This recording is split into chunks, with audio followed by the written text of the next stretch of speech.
do it together. Peace. Good evening, good evening, good evening.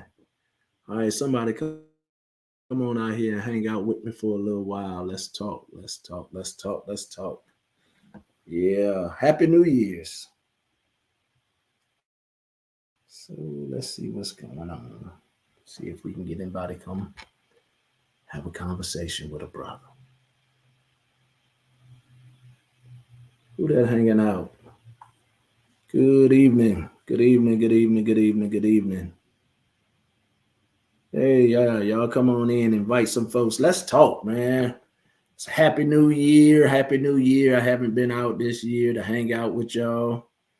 And Bible study got rained out. Isn't that wild? Got rained out. Couldn't make it out to the church. Couldn't go live because the lights went out. Yeah, that was wild. So check in. Let me know who I'm talking with. Drop your name in the comments. Say something to me. I'm so grateful, man. How's your hey sister Sonata? Look, I was gonna call you Sister Sonia. Sister Sonata, how you doing? What's happening? What's happening? Who else out here with us? I'll tell some more people come talk to me tonight, man. Bible study got rained out, and then we was gonna go live from the house, and I'd be doggone it, the power didn't go out. As soon as it was time for Bible study, man, the power went out. I was like, ain't this something? So we didn't have any power, any internet, couldn't even go live from there. So, what so far, what's your one word for 2024? What's your word? Sister Sonata, what's your word? Your power went out too? Yeah. What's your word for 2024? Drop your word for 2024 in the comments. Let's talk. Let's talk. Let's talk. Seriously, my word for 2024 is exactly what I wanted to talk about tonight. My word is change. Yeah. Intentional. Yeah, that's powerful right there. Yeah, my word is change. I could grab your word and just add it to mine, Sister Sonata, because I'm telling you, that's how I want my change to be. Intentional. I want to intentionally change. I want to change on purpose, with purpose. If you're out, man, come on. You're out here with us, hang out with us, talk to us. What's your word for 2024? What's your theme? What's your direction for 2024? For real, change. That's big for me. I started the year off in a lot of reflection. Taking time by myself. Pastor K, hey baby, purpose. Yeah, yep. I'm gonna grab her word and add it on to mine too. I want to intentionally change with purpose. I do. I'm not like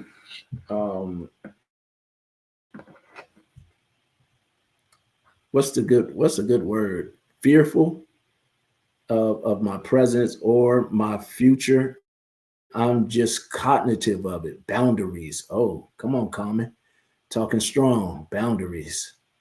That's my favorite interview question is to challenge people to talk about their boundaries. But yeah, man, I am so intent on changing for the better. I've just noticed some things about myself, and it's not so much that I don't like them. It's just the fact that there are places and things. Yeah, guess who wants to be in the live feed? What's your word for the year, Honcho? Yeah, probably more food. Get down. Can you get down, please? Talk to him, Carmen, about boundaries because he don't seem to have any. But yeah, guys, for me, it's being really, really focused on changing for the better. It really is. It's being focused on, identifying weaknesses, which is something we don't really like to do. But if you're going to change, if you're going to be intentional, if you're going to move in purpose, if you're going to, set boundaries that allow you to flourish, you're going to have to identify, and be willing to confront your weaknesses. And I just noticed some of mine. I don't do very well at self-care at all. I am horrible at self-care. I want to see everybody else get up. I want to make sure my family is taken care of, to the point of, just self-neglect. And, it's not something that my family asked me to do. It's not an expectation that my wife has of me. It's probably from my wife. It's probably totally the opposite. She probably wished I would spend more time, taking care of myself. But I just don't do a good job of that. I don't do a good job of considering my own desires, my own hope fors. I know I have them. I just don't do a good job of that me space. And, I never want to be selfish, but sometimes it's really, really selfish not to take care of yourself. And I think that's where we miss it. We want to be so humble. We want to make sure that nobody can call us selfish, because we get so offended. If somebody even considers you to be selfish, we find it offensive. But sometimes, if you really, really think about it, not taking care of yourself is very selfish. Not taking time out for your health, not taking time out for your peace and soundness of mind, not realizing you have a problem, but then not getting any help or assistance in your problem area is selfish. It really is. Doing things that put yourself at risk is selfish. You may think it's my right, or it's my choice, but to make that choice, it really could be selfish, especially if you know who you are to your family, the position and the role that you play in your home, and just to not take care of yourself. When I worked for MetLife, they used to always tell us that when we went out into a home to try to ensure the individuals in the home, is that we should always identify the golden goose. And the golden goose was the person that everything was predicated upon. It was normally the highest income earner of the home. It was the leader in the home, the visionary for the home. And when they used to always tell us, hey, make sure that you're presenting a plan that takes care of the golden goose. Because if that person fails, then normally everything that's founded upon that individual would fall too. The Bible says it this way. The enemy can't come in and take the home unless he first binds the strong man. Well, it's the same premise, right? That understanding that if I don't take care of me, everything that depends upon me or is dependent upon me becomes exposed if something happens to me. So when we're, casting vision and getting ready to move in our 2024, and we're thinking of what we want to do and how much work we want to do, hey, factor in your downtime, factor in your peace time, factor in your intentional purpose time, factor in your boundaries that ensure that you're taking care of yourself, that you're spending time, you're spending a portion of your wealth on yourself. Listen, I'm not telling you to go out and be reckless at all. As a matter of fact, I'm telling you the opposite of that. But I am telling you to make a plan that includes taking care of yourself. I think, the older I get, the more I understand self-preservation. I love my children, but I also understand that my children will ask for as much as I'll give. And sometimes I'm trying to give as much as they're asking. And that's not always a healthy place. It's not always a healthy place for me, because sometimes it means that you're taking time, you're taking talent, you're taking treasure, you're taking wealth that you should be applying towards your latter days, and you're not. And when your latter day comes, you'll find yourself ill-equipped, unprepared because of the choice and decision you made. And again, I'm not telling you to neglect your family or your children in any way. I'm just telling you that when you're making these decisions, to ensure that you're including your best interest in the decision also. It's okay, to have self-care, and self-care isn't selfish. Self-care just ensures that I'm in position to do the things that I've been assigned to do when I've been assigned to do them. And if I don't take care of myself, if I don't stop, if I don't breathe, if I don't, take care of my mental health, how can I ensure or take care of anybody else's? I can't. So for me, this year it's having a different look. It's going on vacation. It's understanding this. As a pastor, man, you get caught up and you want to give your all to church, but to the ministry and to the ministry work. And then you get to the point of realization. Last year, I was running on fumes at the end of the year because I didn't stop enough during the year. It's 52 weeks in a year. We have 2 corporate services. That's 104 corporate meetings. Honcho, get over here and sit down. Y'all excuse me and him. I didn't have to do all of them, but I thought that it was so prevalent that I'd be there until I got sick and I couldn't be there, and things continued. So this year I recognize I don't need COVID to sit me down. I'm going to sit down. I've already I got great people, so I've already had one Sunday off, and got to go up and enjoy a football game, and I'm planning some other things because I understand the importance of self-care. I understand the importance of being able to go sit and recharge. And it's crazy. It's crazy that as much Bible as I read and as much as I study, that I didn't see this years ago, that even Jesus himself knew that he needed self-care. So he would steal away to be by himself, to refresh and come back to be able to be what he needed to be to the people that he was serving. So this year for me is going to be different. I'm going to grab these words. Thank you for sharing.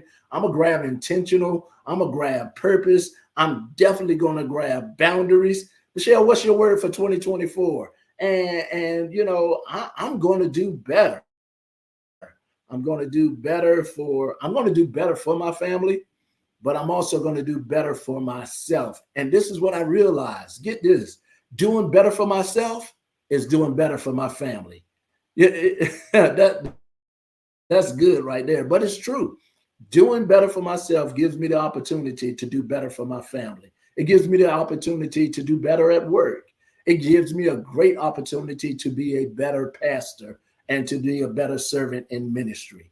But I understand now how important it is to do better for myself. So I said, I wanted to talk about change. And if you guys hang out at our ministry, if you come through, if you catch us on Facebook, if you catch us on YouTube, and coming real soon, if you'll be able to catch us on Instagram. And if you do any of those things, you'll know that our first sermon series is called Breaking Free from Me. And the premise of it is how to change, do better. Yeah, I'm gonna grab yours too, Shell, because that's what I want to do. I want to do better. But no, the premise of this first conversation, this first study that we're having, is centered around changing. And this is what I noticed is that we often quote Romans 12:2, probably a very familiar text of scripture. Have a seat.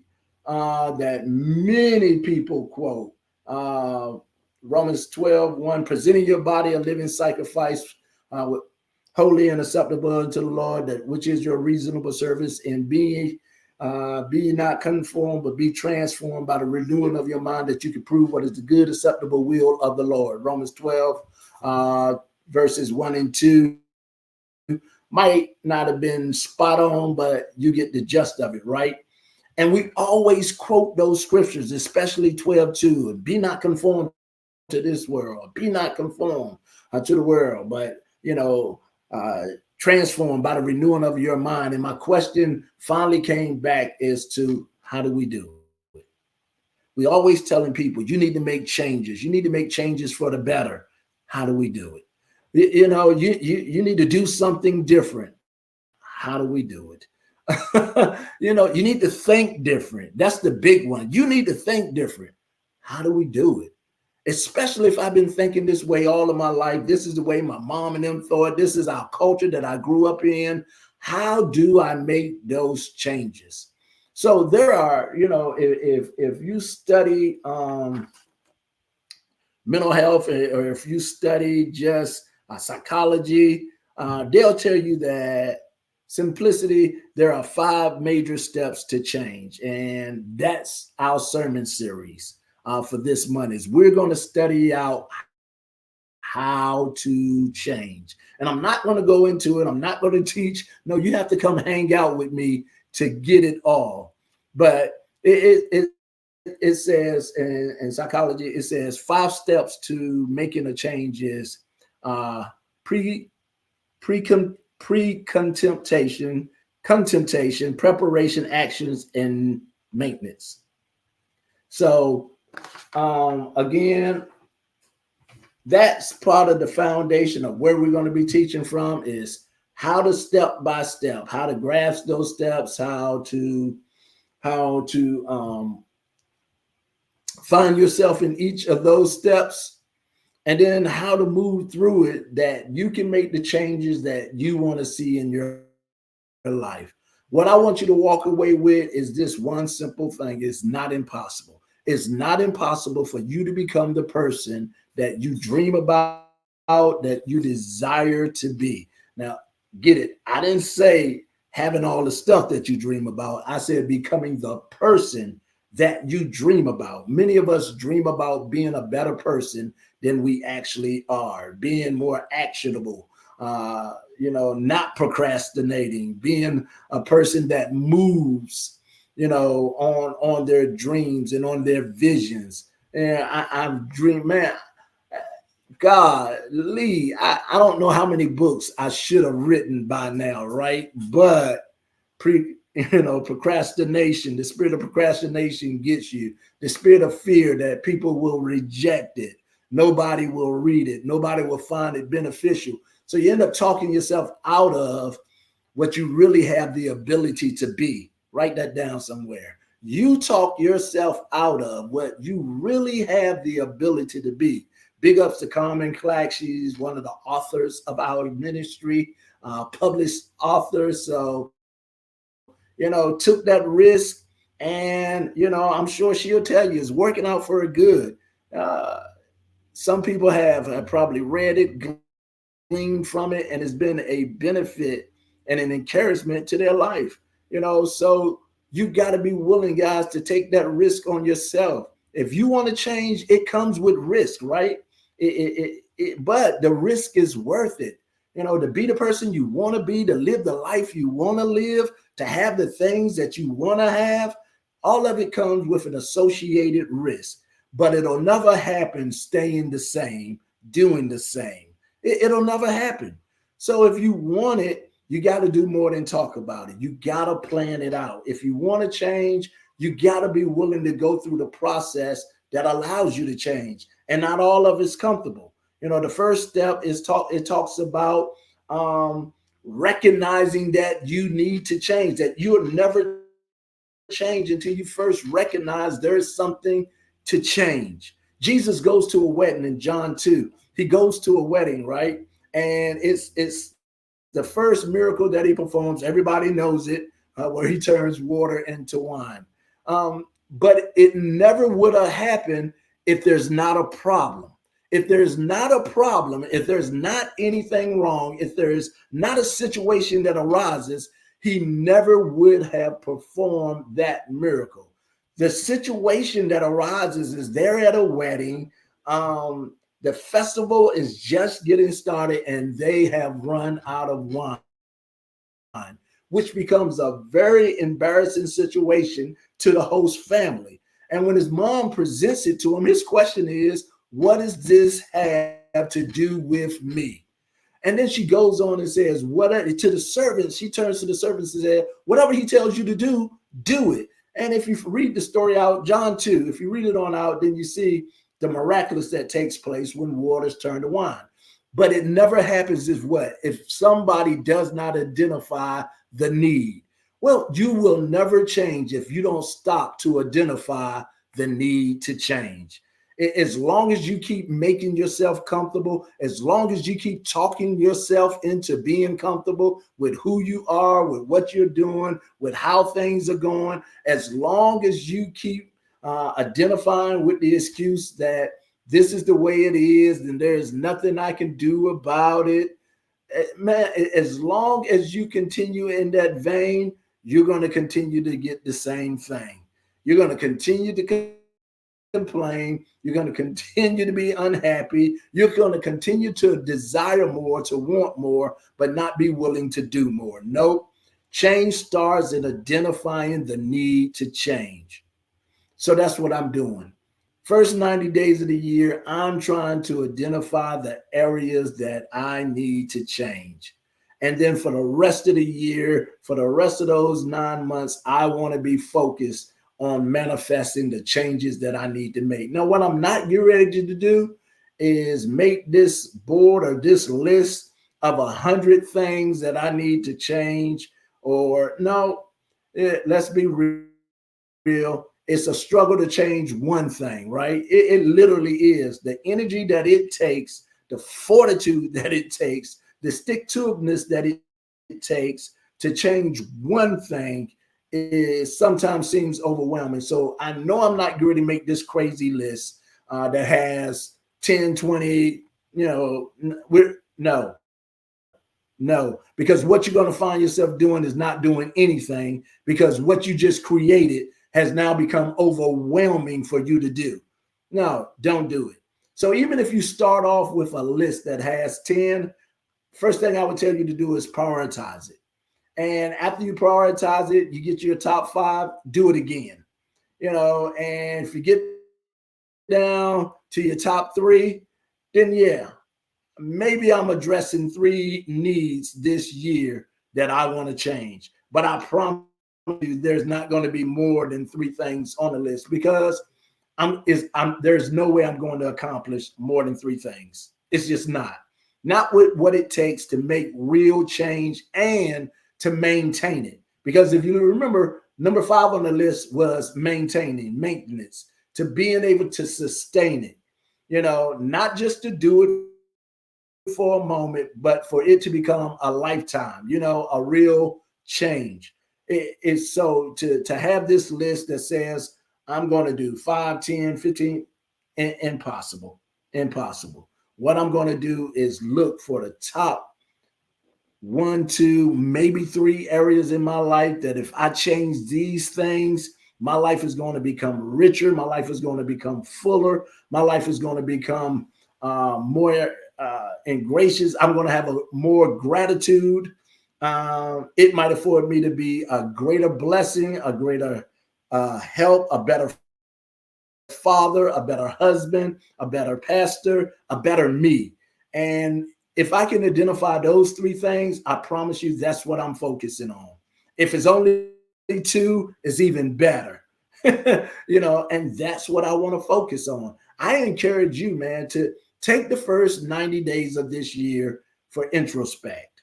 You know, I know every year we make a lot of vision boards and we put a lot of stuff on the board. I'm gonna do this, I'm gonna do that, I'm gonna do. Hey, before you know, go that route, maybe take a moment of introspect. Take a look.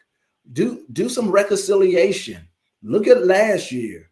Look at what you enjoyed about it, what was beneficial, what moved you towards the goal of being the person you wanted to be, the goal of accomplishing the things that you wanted to accomplish, and you know, dial into those things, and then look at it and be honest. See the times where you wasted money, wasted time, wasted energy, was caught up with the wrong people at the wrong place, doing the wrong things. Be honest with yourself. Look at the things that detract you from becoming the person that you wanted to be and attaining the goals that you set for yourself. And when you see those things, make that decision. Hey, these things don't work in my favor. These things are not leading me down the path that I desired or planned for myself.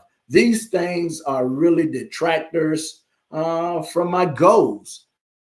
And be strong enough to let things go. Yeah, it's going to come with persecution. We talked about that in our last sermon series. You know, whenever you start moving in your courage, you know, to be obedient, that obedience is going to bring you some persecution. So whenever you start moving differently, everybody's not going to be in your corner. Everybody's not going to enjoy it. Some people are going to come for you. Well, you got to be courageous enough, bold enough to endure that level of persecution, to maintain your obedience, to receive that level of productivity. Hey, you can do it. You just got to be courageous and bold enough to be obedient. You know, there is nothing that God is going to ask you to do that he's not giving you the ability to accomplish. Nothing. He would be an unjust God to ask you to do anything that he's not giving you the ability to do. So it's never going to happen. It's not going to happen. And because of that, you can know this: the things that are resonating inside of you, the things that give you your desire, your hope, your push, the things that make you want to grind, the things that just fuel you are probably the things that God has purposed you to do. Mike Murdock wrote a book called The Assignment. And in that book, he makes this assessment. He says, the very thing that caused you pain, or the very thing that you hate, are the very things that you've been given the ability to speak to. That's so powerful, man. That the very things that just, you know, you literally hate are some of the very things that you have a gift that you've been purposed to speak to. So this year, you know, find your purpose, man. Find your motivations. Find your reason. Find your why. And then lock in, and be willing to do what it takes to fulfill your why. Be willing to do what it takes to become the person that you want to be. So be willing to stay focused, Sister Sonata, until the things you're doing, they're intentional. Karen, until the things you're doing are flowing for purpose. Carmen, until the things that you're doing are inside your boundaries. Shell, to the things you're doing them better. Julius, to the things you're doing are allowing the self-care that you need to take change. So guys, again, I want to invite you to hang out with us as we go through this sermon series, man. It's going to be all of that. Breaking free from me. I gotta change. Gotta change. Staying the same ain't gonna cut it, man. I gotta change. I gotta change. Got to do better with money. Got to do better with time. Got to do better with my energy. Got to maintain my focus. I got to birth out these things that are in my belly. I got to write. I got to build. And no more excuses, right? No more excuses. So let's make 2024 our best year ever, right? Let this be the year, the pinnacle, the foundational year that launches you into the next best years of your life. Let this be the year that you can look back and say 2024 was the turning point. It was the year that I started moving in the way that God had called, purpose, and created me to move. So guys, man, I love you. Hang out with us some more. I don't know how long the sermon series is going to last. We started the last one in the summer and we didn't finish it till December. So I don't know, man. I don't rush it. I don't rush it. I used to be the guy that, hey, they can only last 4 weeks, then I got to talk about this. Nope. As long as it takes for us to get it, that's how long I hope God allows me to talk about it. Again, guys, man, thank you so much for hanging out with me. If you didn't drop your word, man. Put it out there. This is one thing I like about it. Once you put it out there, you give others the ability, the opportunity to hold you accountable to it. So now everybody knows, and my daughter knows, Carmen knows. I'm never gonna hear the end of it if I don't live it out. Oh, she is gonna hold this over my head. Yeah, Dad. You said you was gonna change. You said you was gonna take personal time. You said so. Yeah. But no, guys, let's make this a great year. Let's make this an awesome year. Look, real quick, let me just drop a word of prayer on you. We out of here. Father, I thank you for these that have joined me on tonight. I thank you for those, God, that has stated out of their mouth their intentional desires, have spoken it into existence. And I thank you for meeting them in their faith confessions. Father, I thank you now for watching over each and every person that has joined on tonight, that will happen past this, that it'll be a word of encouragement, a word that inspires us to become all that you've already declared us to be. So, Father, we thank you that this 2024, you allow us moment, time, and space to transform and become the persons that you've designed each and every one of us to be. We believe to receive every good and perfect gift that's been given through and by the matchless name of your Son, Jesus the Christ. And in a spirit of agreement, we all say together, amen and amen. Guys, thank you so much for hanging out. Hey, come see me Sunday. Come see us Sunday, right? We're gonna be there. 10:30. Doors open at 10:15, 2213 National Street in Ranco, Virginia, 23231. Hey, we casually dressed, but we got to perfect and praise. I thank you guys that are just joining. Check this out, man. Go back, take a moment, look at it. I think you enjoy it. Hey, God bless you real, real good, right? Peace.